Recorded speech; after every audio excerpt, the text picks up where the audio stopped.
Ya trading tuh identik dengan cepat kaya, Lebih banyak. cepat deposit. Iya, Jadi lebih ketika kita banyak. bicara kurikulum nggak akan masuk sama orang. Ilmu yang diajarkannya nggak ada manfaatnya sama sekali, justru menghancurkan orang ya kan. Padahal sebenarnya mereka tahu ya kan, orang-orang yang sudah jadi membernya, orang-orang yang sudah ikut sama dia ini loss semua ya kan. Sebenarnya saya bisa untung 1 miliar misalnya ya kan. Itu ilusi-ilusi yang dimunculkan di industri ini.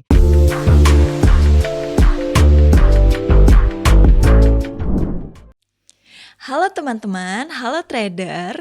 Kembali lagi bersama dengan saya Lea di Ato Podcast, tempat di mana kita membahas hal-hal seputar dunia trading. Teman-teman, karena 2 episode sebelumnya kita sudah bahas kenapa industri ini harus direformasi total dan bagaimana sistem WPA, WPB dan trader bisa jadi solusi. Kali ini kita akan bahas puncaknya nih, yaitu tentang etika, integritas, dan masa depan industri trading Indonesia. Dan tentunya masih bareng Om GF nih, seorang trader profesional yang sudah berkecimpung di dunia trading selama kurang lebih 16 tahun dan sudah mengalami jatuh bangun sehingga akhirnya berani menyuarakan perubahan di dalam industri trading. Halo Om GF. Halo Lea. Sudah siap Om GF? Sangat siap Lea. Karena kali ini sebagai puncak podcast kita dari rangkaian podcast kita dengan tema reformasi industri trading Indonesia. Jadi Om GF harus siap ya dengan pertanyaan-pertanyaan yang akan saya berikan ke Om GF. Oke, baik Om GF. Langsung saja ya Om GF, karena pasti sudah banyak nih teman-teman yang menunggu nih untuk tema podcast kita kali ini. Om GF, kalau di dunia politik kan ada istilah krisis moral dan krisis integritas. Nah, kalau di dunia trading, krisis itu bentuknya seperti apa sih? Oke Lea, wah ini pembahasannya berat ya Lea. Karena sesuatu yang tidak bisa dibeli dengan uang soalnya ya kan. Ya. Ini masalah moral, integritas ya kan. Jadi begini Lea. Betul, kalau di politik kan sudah jelas dan kita sudah sama-sama tahu ya. Tetapi kalau di industri trading ini sebenarnya begini Lea. Saya selalu katakan bahwa masa depan industri ini tergantung dari orang-orang yang ada di dalamnya, termasuklah broker, kemudian edukator, regulator, ya kan. Bahkan menurut saya pun akademisi itu juga sebenarnya punya tanggung jawab moral tentang industri ini ya kan. Nah, terkait tentang moral ya ataupun hal yang substansial menurut saya di industri ini ya. Sebenarnya begini lah ya, di industri trading ini sebenarnya kan punya data yang jelas ya, terkait misalnya apakah orang-orang ini benar-benar profit atau loss sih. Atau saya sebagai seorang edukator lah misalnya, atau mentor. Nah, mentor dan edukator ini kan sebenarnya endingnya kebanyakan ya, endingnya ya pasti bagian dari broker. Pada dasarnya mereka ini sebenarnya tahu ya, berapa sih jumlah dari member mereka yang profit dan loss. Bahkan mereka juga sebenarnya paham dan tahu ya bahwa ilmu yang mereka ajarkan sebenarnya itu bermanfaat atau enggak sih. Kalau di trading ini sebenarnya kan manfaat itu jelas. Kalau menurut saya ada 2 parameter saya ya. Bermanfaat itu yang pertama memang dia berhasil profit konsisten. Kemudian yang kedua mencegah orang hancur kan gitu. Pada dasarnya teman-teman ini, teman-teman IB, teman-teman mentor ya, mereka sebenarnya paham akan hal itu. Bahwa ya sebenarnya ilmu yang diajarkan ini nggak ada manfaatnya sama sekali, justru menghancurkan orang ya kan. Bahkan orang yang mengajarkan pun sebenarnya nggak berhasil dengan ilmu yang dia ajarkan gitu kan. Tetapi lagi-lagi saya katakan karena parameter moralnya tadi tidak ada ya kan, akhirnya kita terus saja mencari, merekrut ya kan orang-orang korban baru ya kan. Makanya selalu ada korban baru nih di industri trading ya kan. Karena orang-orang yang berada di garda terdepan ini orang-orang yang sudah menyampingkan persoalan moral ya. Nah, belum lagi kita berbicara tentang influencer juga ya kan. Influencer ini juga orientasinya bagaimana cara mendapatkan followers yang banyak ya kan. Terlepas dari efek dari kontennya ya kan, efek dari apa yang disampaikan di media sosial ini membawa dan dampak negatif yang besar atau enggak ya kan. Tetapi Yang penting tujuan mereka satu, bagaimana mendapatkan finansial, bagaimana mendapatkan followers yang besar. Akhirnya yang muncul apa? Yang muncul adalah yaitu tadi konten-konten flexing, ya kan. Konten-konten yang menayangkan bahwa trading itu cepat kaya.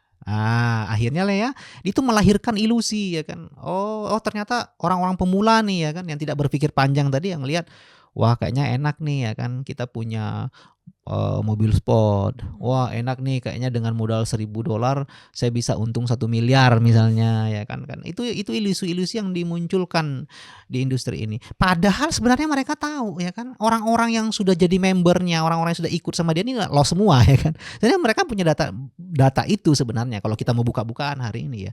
Tapi lagi-lagi saya katakan itu tadi ya, sudah masuk ke kepentingan finansial. Bahkan hari ini Lea mohon maaf nih ya kan, orang-orang yang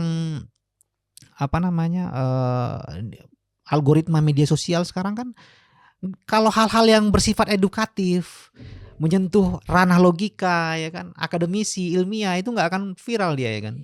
Dia harus dibungkus dengan flexing dulu ya kan. Jadi makanya saya pernah membuat satu statement ya, bahwa flexing harus dibalas dengan flexing yang logis ya kan.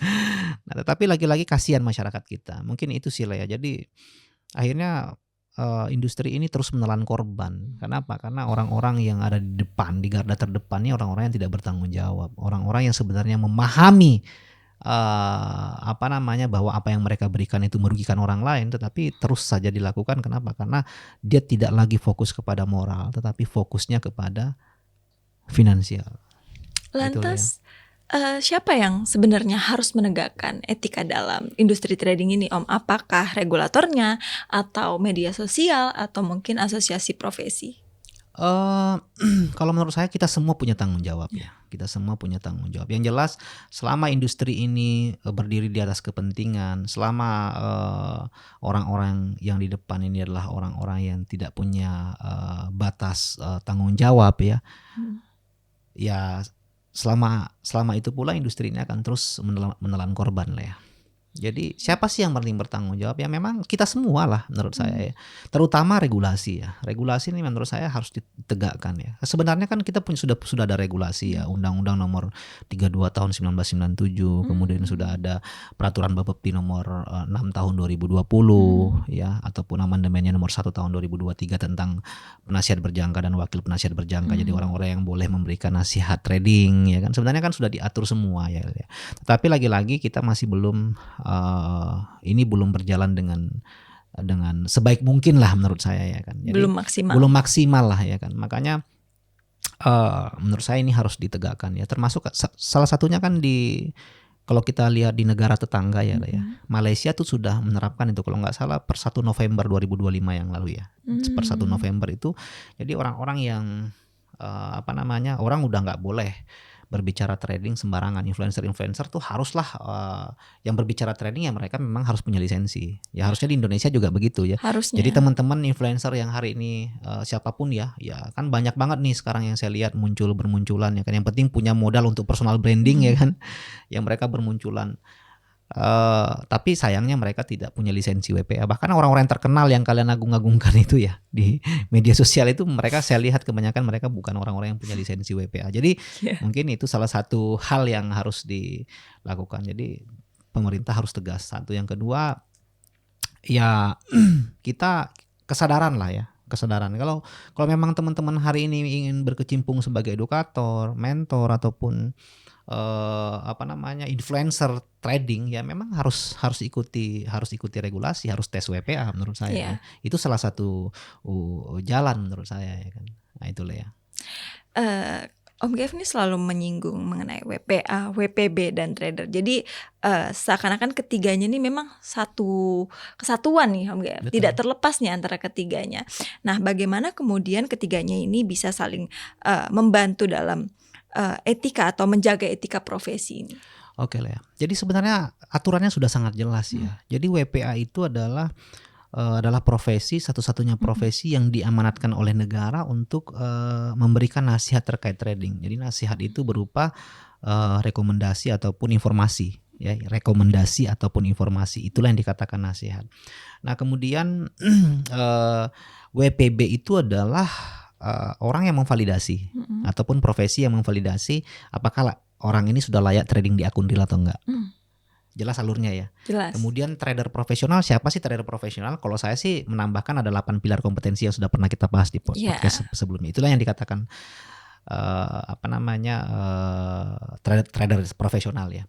Nah, ketiga hal ini berjalan sesuai dengan alurnya masing-masing, jalurnya masing-masing secara profesional, artinya industri ini sebenarnya sudah punya arah ya kan. WPA harus punya integritas karena dia harus memberikan nasihat yang sesuai dengan kode etik ya, dengan 8 kompetensinya juga tuh. WPA tuh punya 8 kompetensi ya. Kemudian hasil dari nasihat yang diberikan itu divalidasi lagi oleh WPB kan.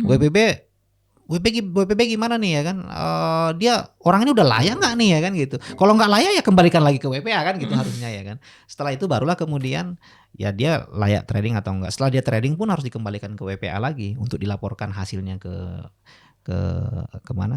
Bapepti ya kan. Jadi menurut saya ini penting sekali peran WPA, WPB dan trader profesional ini menjadi satu ya kan. Ibaratnya beginilah Lea. Kemudian pentinglah yang namanya asosiasi menurut saya ya. Harus ada asosiasi. Harus ada asosiasi WPA, asosiasi WPB. Bahkan asosiasi trader itu harus ada menurut saya ya. Kenapa? Karena pemerintah kan, negara ini kan tidak mungkin mengawasi semua. Peran asosiasi WPA apa? Perannya ya dia menjaga profesi-profesi ataupun WPA ini apakah harus supaya terus memberikan nasihat yang memang berintegritas, nasihat yang bagus gitu kan, yang baik gitu kan. Kemudian WPB juga dikontrol oleh asosiasi WPB. Kemudian asosiasi trader juga betul-betul melihat nih apakah ini rumahnya bagi seluruh trader yang ada di Indonesia ya kan. Dialah yang akan mengontrol hal-hal yang apa nih yang di industri trading yang kira-kira berpotensi untuk merugikan masyarakat dan merugikan trader yang ada di Indonesia. Jadi ketika ketiga hal ini sudah berkolaborasi, menurut saya ini akan menjadi satu arah yang positif ya untuk mengembalikan stigma industri trading ini ke arah yang lebih positif lagi ke depannya.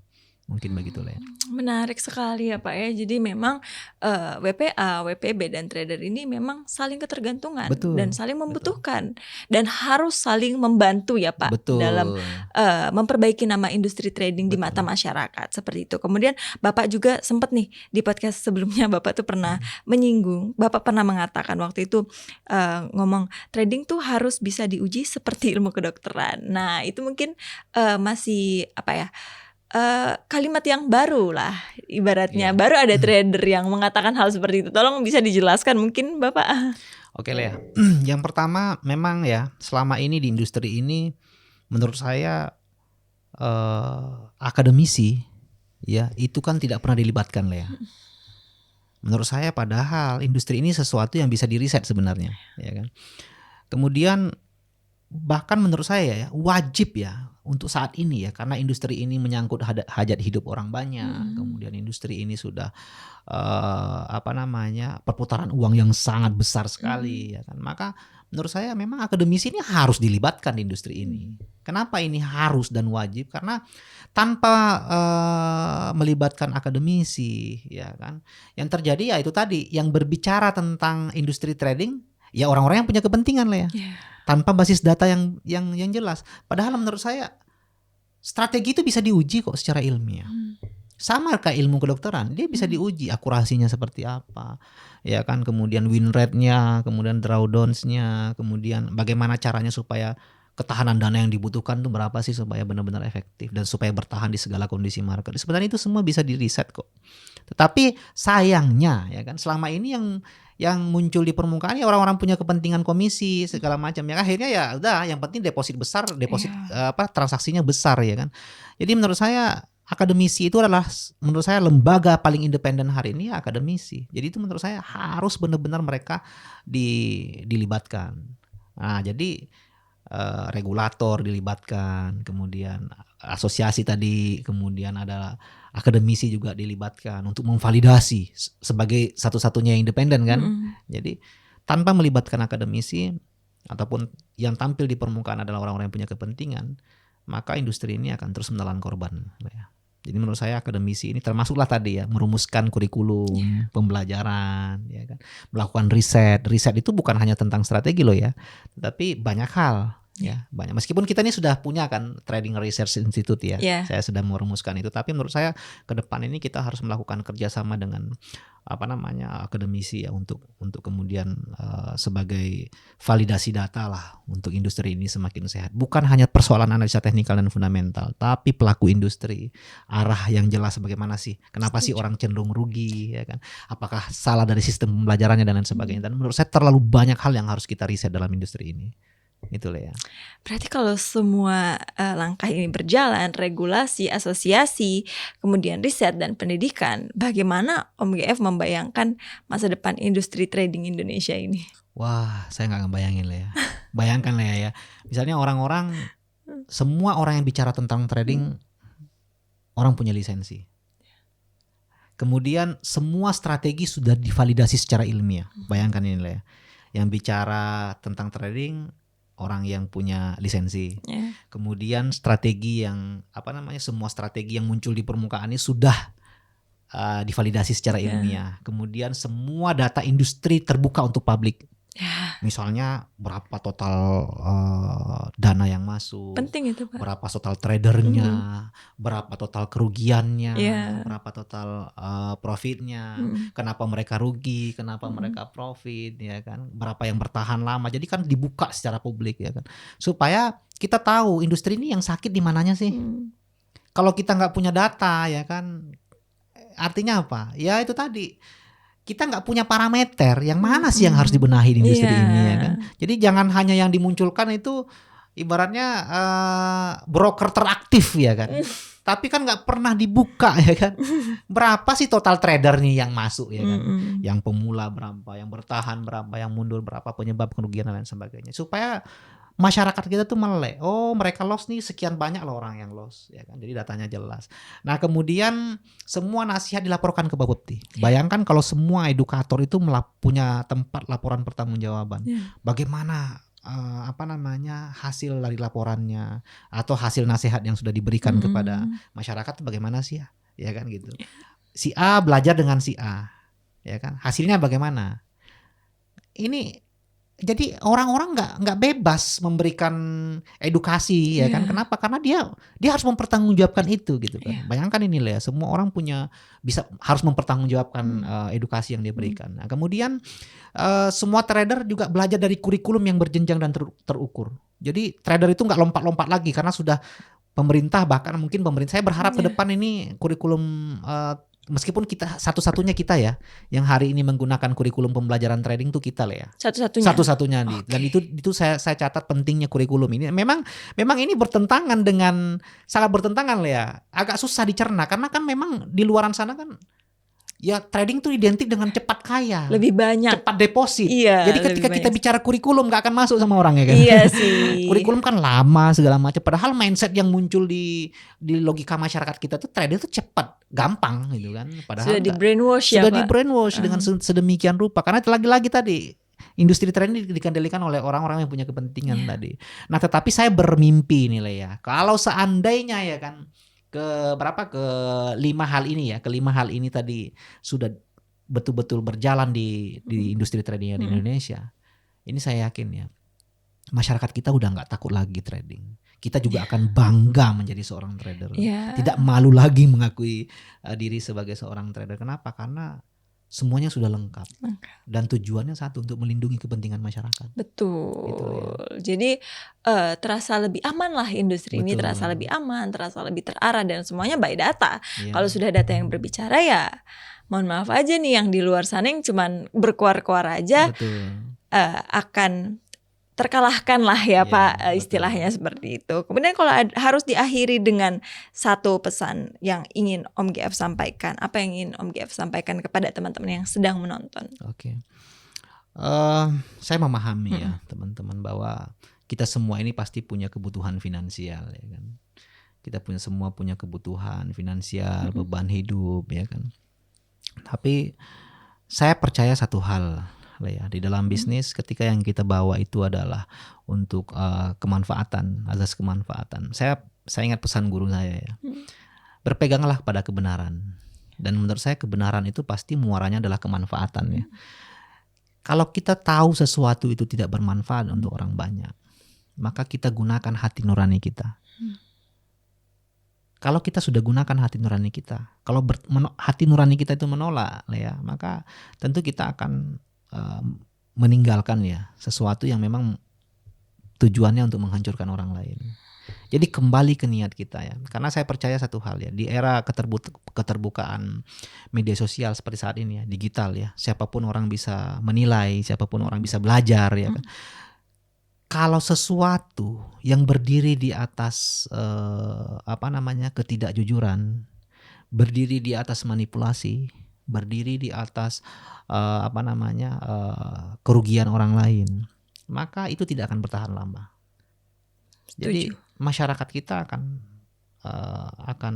tahu. Makanya disinilah kejujuran itu penting. Disinilah transparansi itu penting. Dan saya tahu ya, suatu hari nanti orang-orang akan kembali ke kita. Akan mencari siapa sih orang yang paling jujur, siapa sih orang yang paling tulus tentang berbicara tentang industri ini. Mereka mungkin hari ini berjaya.